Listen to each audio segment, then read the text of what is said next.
Hello friends, आज हम लोग चर्चा करने वाले हैं delta two star conversion. Delta two star conversion ये एक इम्पॉर्टेंट कन्वर्सन है और इस कन्वर्सन का उपयोग करके हम लोग एक डीसी सर्किट को, ठीक है, या आप बोल सकते हैं कि कॉम्प्लेक्स डीसी सर्किट को एक सिंपल डीसी सर्किट में कन्वर्ट कर देंगे, जहां हमारा कैलकुलेशंस काफ़ी आसान हो जाता है और रिज़ल्ट जो है वो तुरंत प्राप्त होता है। तो आइए हम लोग देखते हैं डेल्टा टू स्टार कन्वर्सन। यहाँ देखिए, मैंने एक डेल्टा सर्किट बनाया है, ठीक है। ये देखिए डेल्टा सर्किट है। यहाँ देखिए नोड का नाम दिए हुए हैं 1, 2 और 3, यानी 1, 2, 3 क्या है, नोड है। अब देखिए 1 और 2 के बीच में जो रेसिस्टेंस है उसको हम कह रहे हैं R12। 2 और 3 के बीच में रेसिस्टेंस जो है उसको हम कह रहे हैं R23, और 3 और 1 के बीच में जो रेसिस्टेंस है उसको कह रहे हैं R31। तो इस तरह से हमारा जो रेसिस्टेंसेस हो गया यहाँ पे वो R12, R23 और R31 हो गया। ये डेल्टा सर्किट है और यहाँ पे हमारा जो है R12, R23 और R31 नॉन है, मतलब ये सब का वैल्यू हमें पता है, ये सब का वैल्यू गिवन है। अब देखिए इसका एक इक्विवेलेंट स्टार सर्किट यहाँ पे बनाया हुआ है। ये देखिए 1, 2, 3 जो है नोड्स हो गए, और ये देखिए न्यूट्रल पॉइंट जिसको N से रिप्रेजेंट किया गया है। और ये देखिए, ठीक है, ये रेसिस्टेंस जो है R1 है, ये रेसिस्टेंस R2 है और ये रेसिस्टेंस R3 है। मतलब 1 से जो रिलेटेड है वो R1 है, और 2 से जो रिलेटेड है R2 है, और जो 3 से रिलेटेड है वो R3 है। यहाँ R1, R2, R3 जो है हमें निकालना है in terms of R12, R23 and R31। इस तरह से हमारा डेल्टा सर्किट का पैरामीटर गिवन है और यहाँ पे स्टार सर्किट का पैरामीटर जो है निकालना है in terms of delta circuit parameters. यहाँ ध्यान रखना है कि ये दोनों सर्किट जो है इलेक्ट्रिकली इक्विवेलेंट है, मतलब कहीं डेल्टा सर्किट है उसके जगह पर स्टार सर्किट हम लगा देंगे, या कहीं स्टार सर्किट है इस तरह का उसके जगह ये डेल्टा सर्किट लगा देंगे, तो रिज़ल्ट में कोई भी परिवर्तन नहीं होगा, ठीक है। यानी ये दोनों सर्किट जो है सेम इफेक्ट देगा और इस तरह से ये दोनों सर्किट इलेक्ट्रिकली इक्विवेलेंट है। अब यही चीज़ जो है यहाँ पे बताया जा रहा है, ठीक है।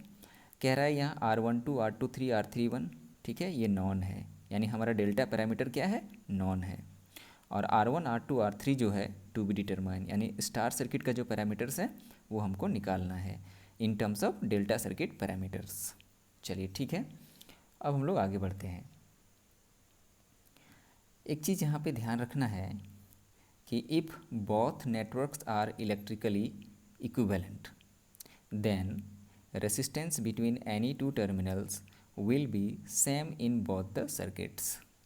कहता है यहाँ पे कि अगर ऊपर का यदि दोनों सर्किट है जो डेल्टा और स्टार है, अगर ये इलेक्ट्रिकली इक्विवेलेंट है, ठीक है, तो कहता है कि यहाँ कोई भी दो टर्मिनल जैसे 1 और 2 हो गया, ठीक है, इसके बीच में जो इक्विवेलेंट रेसिस्टेंस आएगा, यहाँ भी 1 और 2 के बीच में इक्विवेलेंट रेसिस्टेंस उतना ही होगा, ठीक है। यानी 1 और 2 के बीच में अगर हम इक्विवेलेंट रेसिस्टेंस निकालेंगे यहाँ, ठीक है, और यहाँ भी 1 और 2 के बीच में हम लोग जो है इक्विवेलेंट रेसिस्टेंस निकालेंगे, तो ये दोनों का इक्विवेलेंट रेसिस्टेंस क्या होगा, समान होगा। तो वही चीज़ यहाँ पे लैंग्वेज में कहा जा रहा है कि if both networks are equivalent electrically then resistance between any two terminals will be same in both the circuits. तो चलिए हम लोग लैंग्वेज में भी इसको समझ लिए हैं। अब उसी चीज़ को जो है यहाँ पे हम लोग देखेंगे कि हम टर्मिनल 1 और 2 को कंसीडर किए हुए हैं, ठीक है। यहाँ भी देखिए टर्मिनल 1 और 2 को कंसीडर किए हुए हैं। हमारा जो टर्मिनल 3 है वो ओपन है यहाँ भी, और यहाँ भी टर्मिनल 3 ओपन है। अब देखिए हम यहाँ 1 और 2 से व्यू करते हुए आर इक्विवेलेंट निकालेंगे, जिसको हम लोग कह रहे हैं आर इक्विवेलेंट डेल्टा 1, 2, ठीक है। और यहाँ भी देखिए हम लोग 1 और 2 से व्यू करते हुए आर इक्विवेलेंट निकालेंगे, जिसको हम लोग कहेंगे आर इक्विवेलेंट स्टार 1, 2। तो ये आर इक्विवेलेंट डेल्टा 1, 2 और ये आर इक्विवेलेंट स्टार 1, 2, ये दोनों क्या होगा, बराबर होगा, ठीक है। तो वही चीज़ यहाँ पे लिखा जा रहा है कि यहाँ पे आर इक्विवेलेंट स्टार 1, 2 और आर इक्विवेलेंट डेल्टा 1, 2 दोनों क्या होगा, बराबर होगा, क्योंकि हमारा स्टार और डेल्टा सर्किट दोनों इलेक्ट्रिकली इक्विवेलेंट है, ठीक है। अब देखिए यहाँ पे स्टार सर्किट में देखते हैं आर इक्विवेलेंट स्टार 1, 2, ठीक है। अगर हम लोग 1 और 2 से व्यू करते हैं तो हम लोग मान के चलते हैं कि चलिए इधर से करंट एज्यूम हो रहा है, ठीक है, इधर से करंट जो है हम एज्यूम करते हैं।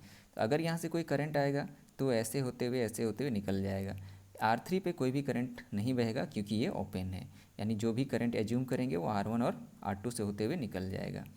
R3 पे कोई भी करंट नहीं बहेगा। इस तरह से R1 R2 जो है हमारा क्या होगा, दोनों में सेम करंट बह रहा है, इसलिए R1 R2 सीरीज में आ जाएगा। तो यहाँ का R इक्विवेलेंट स्टार 1 2 क्या हो जाएगा, R1 प्लस R2 हो जाएगा। वही चीज़ यहाँ पे दिखाया जा रहा है कि यहाँ R इक्विवेलेंट स्टार 1 2 जो है वो जाएगा R1 प्लस R2 हो जाएगा। अब देखिए हम लोग डेल्टा में देखेंगे, ठीक है, यहाँ भी हम लोग 1 और 2 से व्यू कर रहे हैं।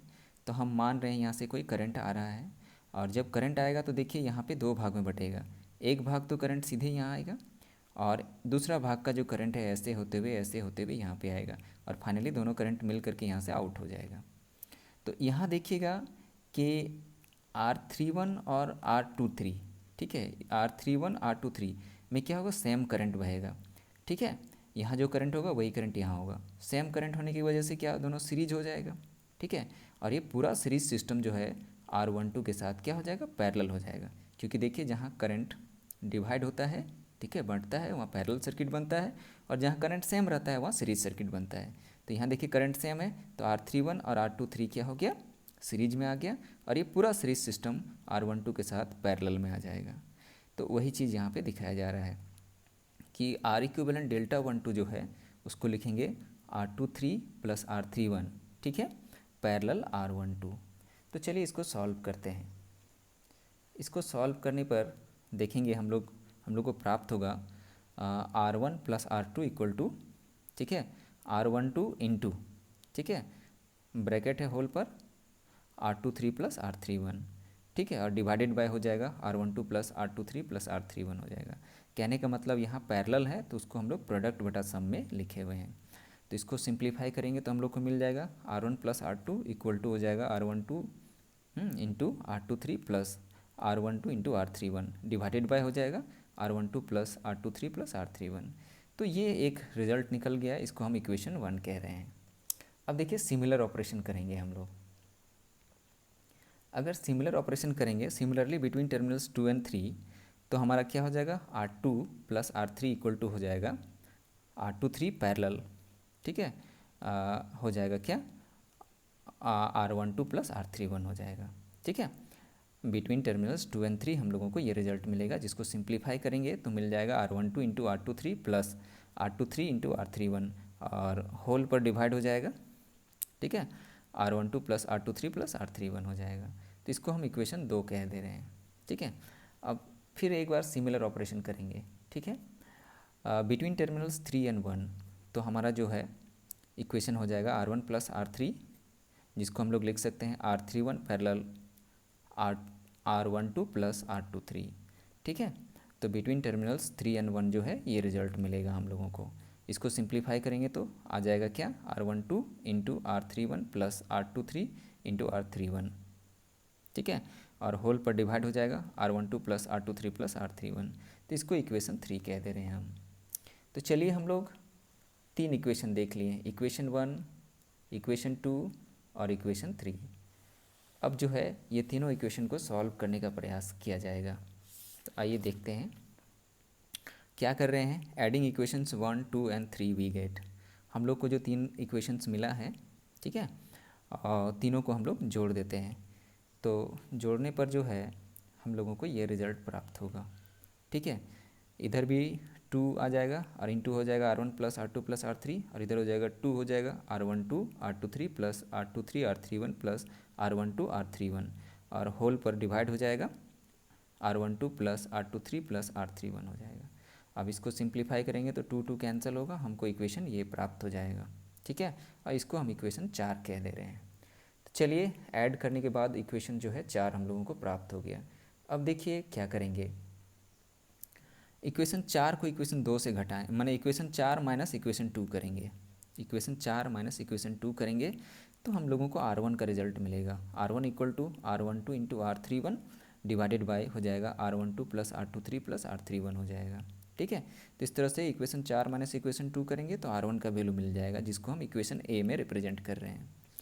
ठीक उसी तरह से इक्वेशन 4 माइनस इक्वेशन 3 करेंगे तो हम लोगों को R2 मिलेगा। R2 equal to R12 into R23 divided by हो जाएगा R12 plus R23 plus R31 हो जाएगा। इस तरह से इक्वेशन 4 माइनस इक्वेशन 3 करेंगे तो R2 का वैल्यू निकलेगा, जिसको इक्वेशन बी से रिप्रेजेंट किया जा रहा है। और एक बार फिर जो है हम लोग, ठीक है, इक्वेशन 4 माइनस इक्वेशन 1 करेंगे तो हम लोगों को R3 मिलेगा equal to R23 into R31 divided by R12 plus R23 plus R31 हो जाएगा। इस तरह से इक्वेशन 4 माइनस इक्वेशन 1 करेंगे तो R3 मिलेगा, जिसको हम लोग इक्वेशन सी से रिप्रेजेंट कर रहे हैं।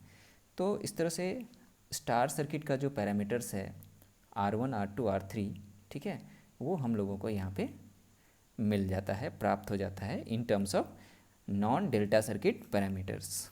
ठीक है, वही चीज़ जो है हम यहाँ पे लिखे हुए भी हैं। Equations A B and C gives equivalent star circuit parameters. A B C जो इक्वेशंस है वो इक्विवेलेंट स्टार सर्किट पैरामीटर्स दे रहा है for the given delta circuit parameters. इस तरह से जो है हम लोग स्टार सर्किट पैरामीटर्स निकाल लिए R1 R2 R3 in terms of given delta circuit parameters. अब देखिए हम लोगों ने जो रिलेशन निकाला है R1 R2 R3 का, उसको कैसे शॉर्टकट में याद रखा जाए, उसके लिए जो है हाउ टू रिमेंबर जो है हम लोग यहाँ पे देखेंगे।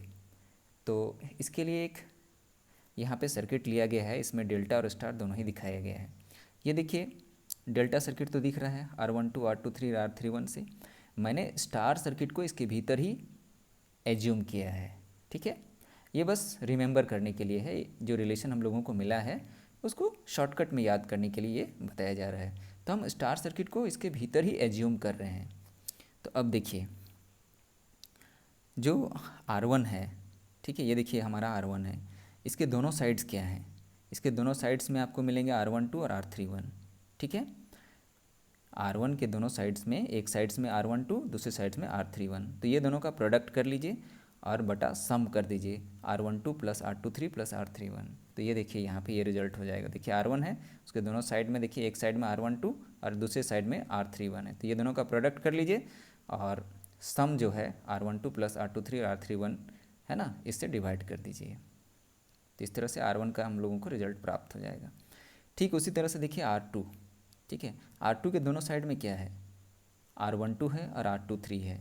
ठीक है, तो ये दोनों का प्रोडक्ट कर लीजिए और सम से जो है डिवाइड कर दीजिए। तो ये देखिए R2 के दोनों साइड में, एक साइड में R12 R23 जिसका प्रोडक्ट लिया गया है यहाँ पे, और डिवाइड बाय सम, किसका सम, तो R12 plus R23 plus R31 का।